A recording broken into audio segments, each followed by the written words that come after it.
Betul ke orang perempuan tidak wajib mengundi? Jawabnya, wajib tak wajib mengundi ni juga ijtihad daripada ulama. Ulama haraki sepakat mengatakan orang perempuan juga wajib memberi undi.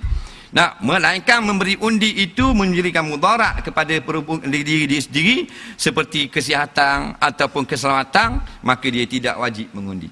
Nampak? Jadi sekarang ini ulama mengkiaskan dengan pertolongan yang muslimat di zaman Rasulullah pada perperangan yang berlaku, maka kita sebaik-baiknya cubalah untuk memberi pertolongan juga pada agama Allah, kerana musuh-musuh Islam walaupun melalui pilihan raya mereka tetap nak ambil balik. Macam negeri Kelantan lama dah duduk masuk dengan pengundi-pengundi ngatu duduk kapung-kapung dah nak ambil balik daripada ulama, nak ambil balik, nak serah kepada pihak-pihak yang tidak suka melihat Islam memerintah.